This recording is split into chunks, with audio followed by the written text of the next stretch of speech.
Hey guys, my name is Mohit Prajapati. Welcome back to my channel banking direction. So दोस्तों, कैसे हैं आप सभी?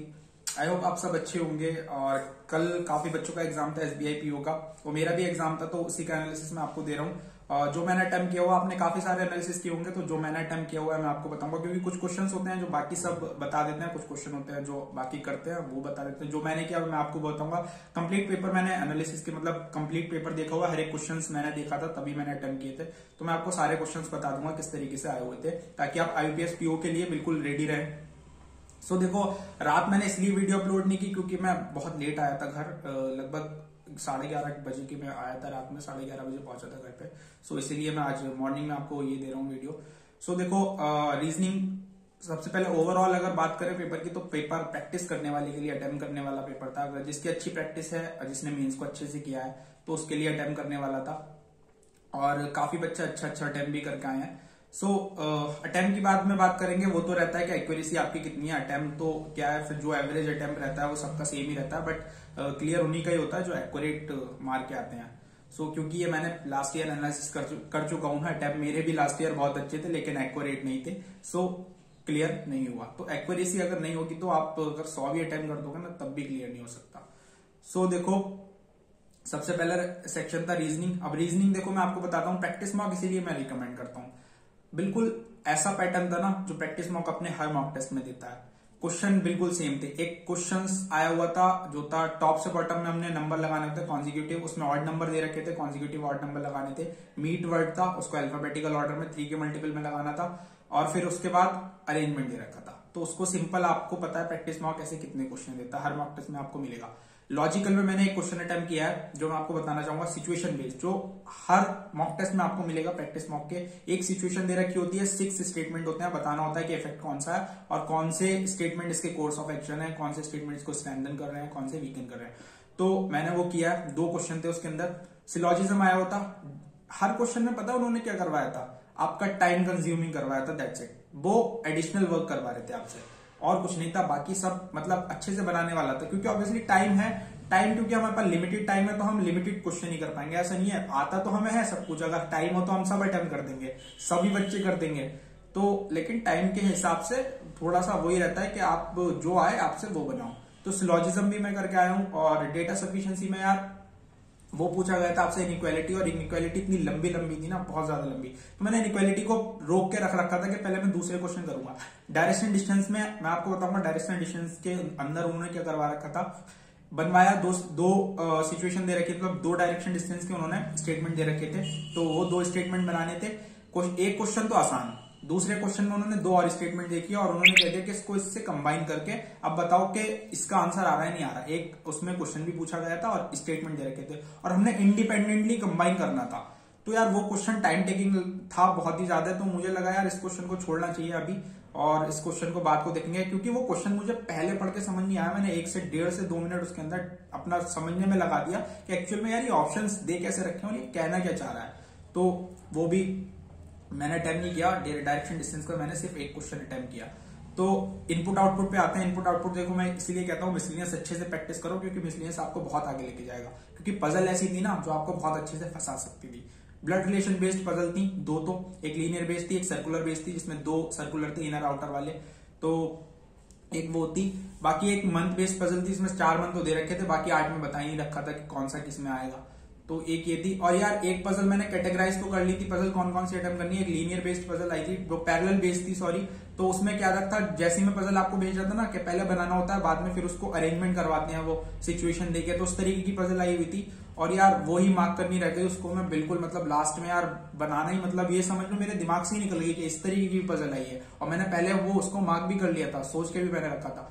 क्योंकि मैंने क्या करा था, मैंने ब्लड रिलेशन वाली पजल उठा ली, और वो मैं कंडीशन नोट करते ही समझ गया कि ये बनाने वाली नहीं है। क्योंकि उसको मैंने कंडीशन नोट तो करा, उसमें मेरे 4 से 5 मिनट जो भी गए तो, लेकिन मैं उसको समझ गया कि अब इसमें आगे हमने बढ़ना ही नहीं चाहिए, क्योंकि ये पजल बनाने वाली नहीं है। तो मैंने कट करके उसको छोड़ दिया। फिर मैं न्यू पैटर्न के क्वेश्चन पे आया, जो कि मैंने मार्क कर रखा था कि ये करने वाला है। पैटर्न का क्वेश्चन मैं आपको बिल्कुल बताना चाहूंगा। क्वेश्चन ऐसा था, कैटेगराइजेशन नहीं होता है, बॉक्सेस होते हैं, इनको वेट के फॉर्म में अरेंज करना होता है कि इससे ज्यादा वेट का है, और ये सेकंड लोएस्ट है, सेकंड हैवीएस्ट है, ये वाला 6 थे, वो 6 बॉक्सेस थे, और डिफरेंट सिटीज से बिलोंग कर रहे थे। देन उसके बाद उनका वेट अरेंज करवाया था आपसे, वेट दे रखा था सेकंड हैवीएस्ट और सेकंड लोएस्ट का। देन उसके अंदर आपको सारे वेट कनेक्ट कर दिए थे उनने, इस तरीके से था। और फिर उसके बाद वेट के अकॉर्डिंग हमने मार्क करना था एक्स वाई जेड और डब्ल्यू, ये 4 अल्फाबेट थे, इससे मार्क करना था। और इसके ऊपर क्वेश्चन पूछे हुए थे, तो 4 से 5 क्वेश्चन वो हो गए थे और बाकी सारे मिसलिनियस तो हो ही गए थे। मिसलिनियस में मैंने लास्ट में टाइम नहीं बचा था, 2 मिनट बचे थे और 2 मिनट में मैंने डेटा सफिशिएंसी के वो मैं इनइक्वालिटी उठा ली। और वो इनइक्वालिटी तो होनी नहीं थी, वो इतनी लंबे लंबे दे रखे थे उन्होंने स्टेटमेंट, उसको कहाँ ही टाइम मिलना था। तो ओवरऑल अटेम्प्ट रीजनिंग में देखो 17 हुए हैं, लेकिन जो हुए हैं एक्यूरेट हुए हैं, इतना कॉन्फिडेंट है मेरे को। बाकी क्वांट यार, क्वांट भी बनाने लायक था। क्वांट में अर्थमेटिक ज्यादा था इस बार, जैसे पिछली बार लॉजिकल था तो इस बार अर्थमेटिक था, तो उनका ये रहता है वो इस तरीके से शफल करके देते हैं। लेकिन अर्थमेटिक ऐसा था कि आपकी अर्थमेटिक स्ट्रांग है ना, बहुत ज्यादा स्ट्रांग है, बहुत अच्छी आपने प्रैक्टिस करी है, तभी आप बना सकते थे। क्योंकि बेसिक से तो चलना ही था उसमें, लेकिन कंफ्यूज भी बहुत किया गया था। तो मैं अर्थमेटिक की डीआई के चक्कर में रह गया और मेरे क्वांट में ज्यादा अटेम्प्ट नहीं हो पाए। तो क्वांट में बाकी जो मैंने करे हैं वो एक्यूरेट करे हैं। डेटा सफिशिएंसी मैंने बनाई जो कि बहुत अच्छी लगती है मुझे, और वो बनाने वाली भी थी, बहुत आसान थी।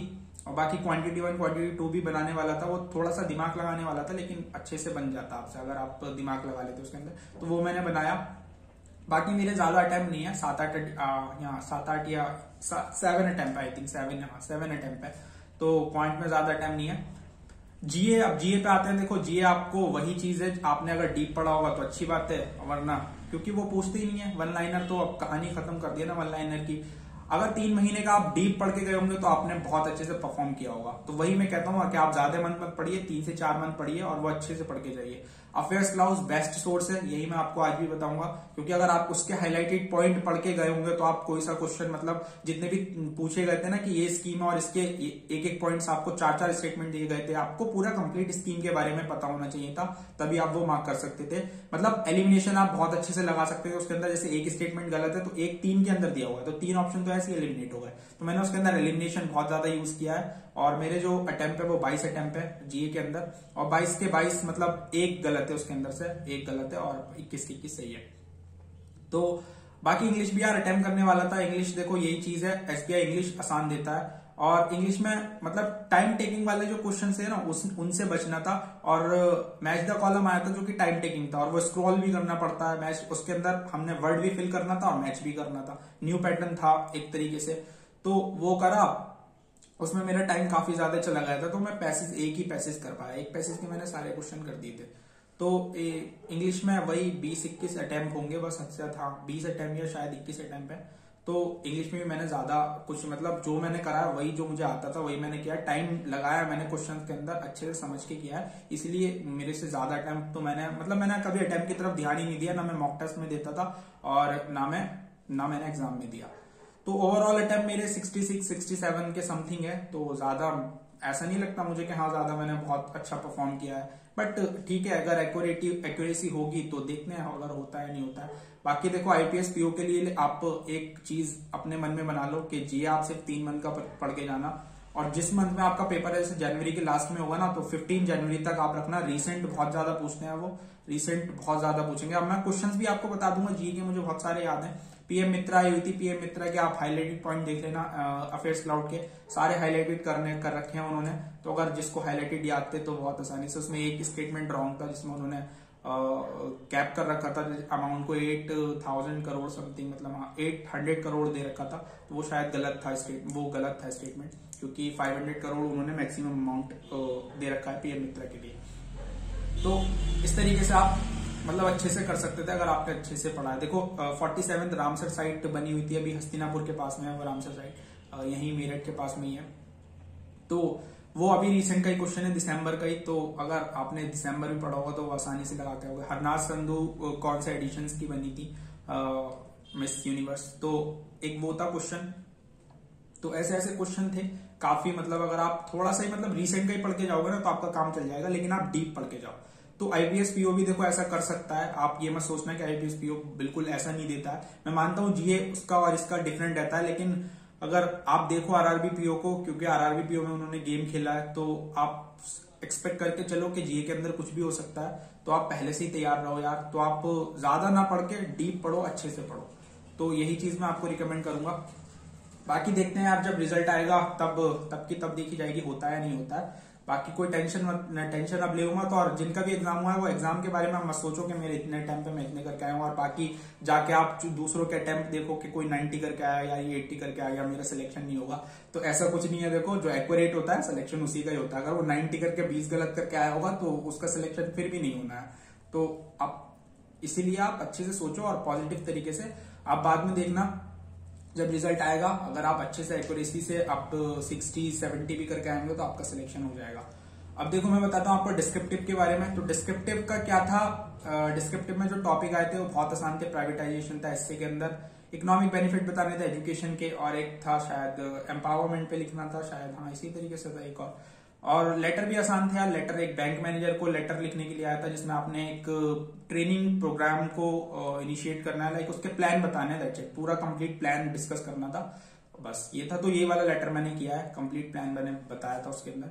और बाकी आप एक लेटर एडिटर को लिखना था, एक स्पोर्ट्स पर्सन है तो उनका क्या कॉन्ट्रीब्यूशन है, उनकी डेथ हो गई है, तो इस तरीके से एक लेटर था। तो आसानी से हो जाना था। मैंने जो किया है लेटर 160 वर्ड का किया है, और एसे जो किया है 210 वर्ड का, 216 वर्ड्स का ऐसे हो गया था मेरा। तो उसमें कोई नहीं, +10 -10 चल जाता है। तो ओवरऑल यही था। एग्जाम करने वाला एग्जाम था, जिसकी प्रैक्टिस अच्छी थी ऑब्वियसली उसके लिए एग्जाम ज्यादा डिफिकल्ट नहीं रहा होगा, क्योंकि मॉडरेट टू डिफिकल्ट के सेक्शन में हम लेके जाएंगे एग्जाम को। ऐसा भी नहीं था कि बहुत हलवा एग्जाम था, लेकिन अगर आप एक्यूरेसी से अटेम्प्ट करते हो तो चांसेस आपके बहुत ज्यादा है। सो दोस्तों यही पूरा एनालिसिस था। और मैं आपको देखो टेलीग्राम चैनल से जुड़े रहो, @बैंकिंग डायरेक्शन सर्च करके आप जुड़ सकते हो टेलीग्राम चैनल से, क्योंकि मैं वहां पे बहुत अच्छे अच्छे क्वेश्चंस भी देता रहता हूँ आपको। वही चीज है कि मैं क्वेश्चंस ऐसे देता हूँ कि आपके कॉन्फिडेंस भी बढ़ेगा और आपको क्वेश्चंस भी ऐसे मिलेंगे एग्जाम के अंदर। जैसा कि रीजनिंग के मैंने क्वेश्चंस ही ऐसे दिए हैं, क्योंकि उसकी एक जो मैंने क्वेश्चन में दे रहा था उसकी एक पजल बिल्कुल सिमिलर आई हुई थी, जो मैंने आपको बताई लीनियर वाली पजल जो आई थी, पैरेलल वाली जो पजल आई थी, जिसमें बनाना था पहले फिर बाद में अरेंज करना था। तो उस टाइप की मैंने आपको 2-3 पजल दी हुई है चैनल पर ही, तो आप जुड़ सकते हो चैनल से। बाकी मैं देखो अभी तो थोड़ा सा रहेगा, मैं ऑफ भी रहूंगा चैनल से, क्योंकि टाइम की बहुत ज्यादा दिक्कत है यार, मेरे को वर्क भी करना होता है और पढ़ना भी होता है, इसीलिए। क्योंकि मैं पहले बहुत एक्टिव रहता था, अभी से ये चीज हुई है। लेकिन आप चैनल से बिल्कुल ऐसा नहीं है कि आप चैनल छोड़ के चले जाओ, सपोर्ट आप बनाए रखना, क्योंकि आपको आने वाले टाइम पर फायदा ही मिलेगा। क्योंकि मैं आपको जब एक्टिव रहूंगा तो काफी अच्छी चीजें मैं बताऊंगा।